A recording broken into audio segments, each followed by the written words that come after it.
CBN Indústria.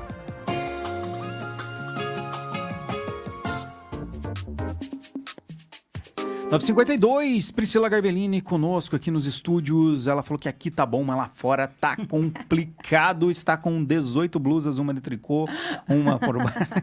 Tudo bem, Pri? É tipo uma cebola, muita camada hoje, vai tirando, né? Pra... Vai descascando durante o dia. O problema é que você tem que colocar de volta, né? Cebola não tem como. Nossa, tem que colocar de volta. Hoje tá difícil aí esse frio, mas vamos lá, pelo menos temos sol, né? Pelo menos tem um sol. Dá pra, como eu falo, dá pra dar aquela lagarteada boa. Verdade. Pegar uma vitamina D ali também. Exato. Pri, hoje a gente vai falar de carbono, né? Exatamente. As medidas necessárias aí para a gente reduzir a emissão, chegar até mesmo a carbono zero, para proteger o meio ambiente sem a gente deixar de produzir, né? Exatamente. É uma questão que precisa ser ser levantada pelas indústrias, né?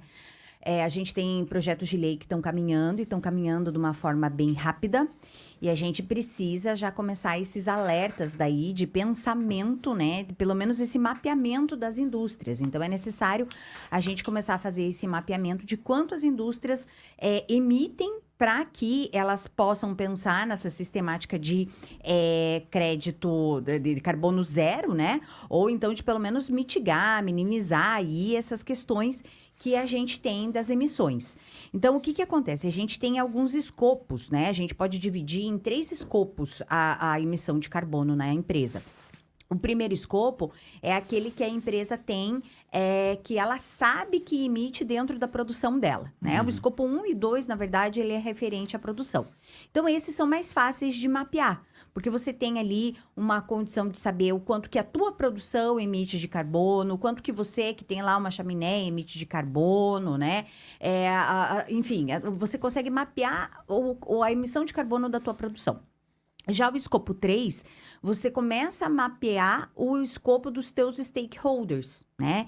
Que são aquelas pessoas, aqueles agentes, vamos dizer assim, que estão referentes, que estão relacionados de alguma forma com a tua produção. Então, a gente coloca como um grande exemplo para o nosso ouvinte entender o transporte, né? Então, não é produzido dentro da indústria, mas aquilo que se refere à logística do transporte também do computa. meu produto também computa nessa sistemática de escopo 3. Então, é mais fácil a gente conseguir fazer um mapeamento de escopo 1 e 2 do que de escopo 3, mas a gente precisa começar a fazer de algum lugar.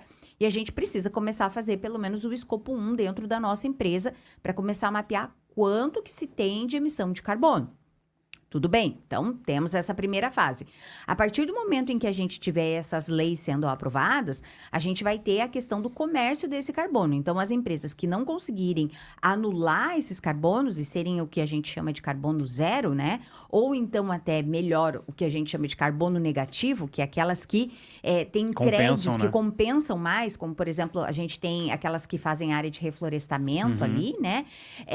Elas podem ser até carbono negativo. Então, elas conseguem compensar tanto o seu carbono que elas acabam sendo carbono negativo.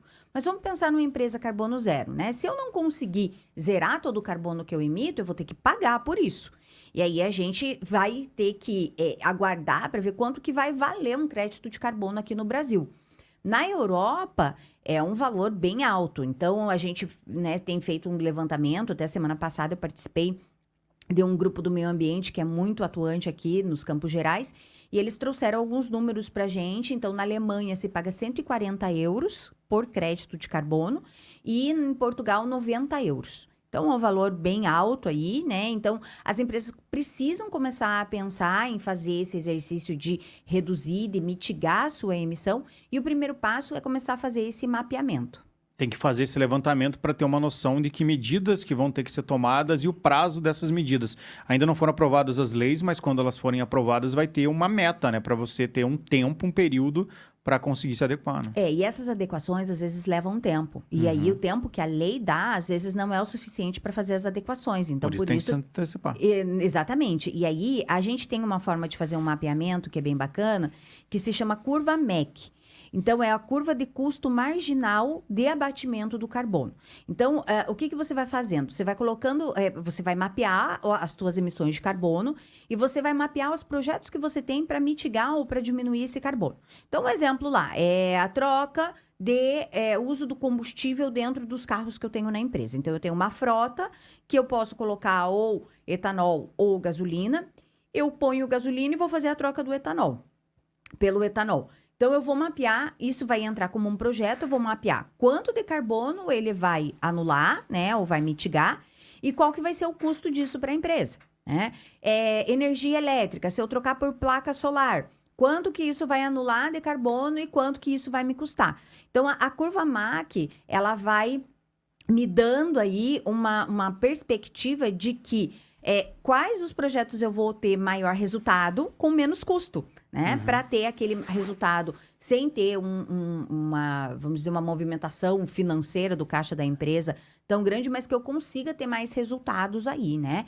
E aí eu preciso fazer isso, inclusive, dissipando ao longo do tempo, porque eu vou precisar entender, né, qual que é a sistemática no decorrer do tempo. Então, eu vou ter que, como você disse, montar um cronograma de trabalho em cima desses projetos e de quanto isso vai me reduzindo de carbono para eu ir tendo isso sempre mapeado. Como a gente diz da tecnologia, que precisamos nos antecipar para acompanhar e sair na frente, nesse caso do carbono também é importante ser vanguarda, né? Ter essas ações antecipadas, inclusive até com essas áreas de reflorestamento, existem até, acho que, cooperativas que trabalham nesse sentido, que você já pode estimular a produção em determinadas áreas para já ir compensando o seu carbono. E outra coisa importante é que, assim, a gente espera que vai ter uma certa implementação paulatina. Então, Sim, vai começar das empresas maiores, que hoje já tem uma política de organização de crédito de carbono, mas um dia vai chegar nas empresas pequenininhas, micro e pequenas, porque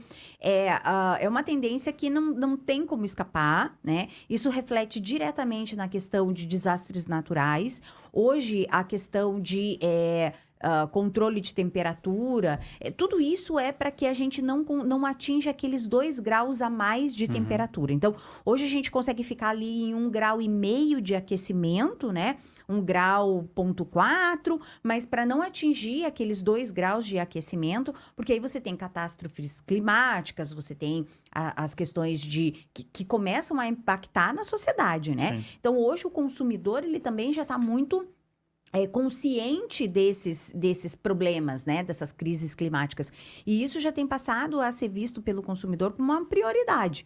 Então, as empresas têm que começar a pensar nisso dentro dos quesitos de ESG, e isso já tem sido bastante discutido, mas essa questão de carbono é uma tendência que vem. Então, as indústrias que ainda não pararam para pensar nisso, elas vão ter que parar, elas vão ter que começar a fazer o seu mapeamento aí. E a gente indica que esse exercício comece ainda esse ano, porque a gente acredita que para o ano que vem a gente já deva ter alguma coisa em termos legais. Então, a gente está aí em agosto, é um bom momento da gente começar a pensar nesse mapeamento de emissão de carbono dentro das indústrias. E olha, uma dica, quanto antes implementar também pode ser mais barato para você distribuir, né, o investimento, e quando aprova a lei e fica muito em cima, você vai implementar, sempre vai ter o outro lado que também, para você implementar, vai te cobrar um pouco mais. Então, vai conseguir até minimizar os investimentos. Pri, obrigado, até a próxima semana. Obrigada aos ouvintes, até semana que vem. E a gente falando, né, do aquecimento global, né, semana que vem vai ter 32 graus aí, no pleno inverno, né? Tem a variação do El Niño lá que contribui. Dizem que esse frio que a gente está vivendo é um aspecto do aquecimento, Sim, já, porque né? despregou uma calota polar. Então, esse frio que a gente está passando essa semana é por conta do aquecimento global.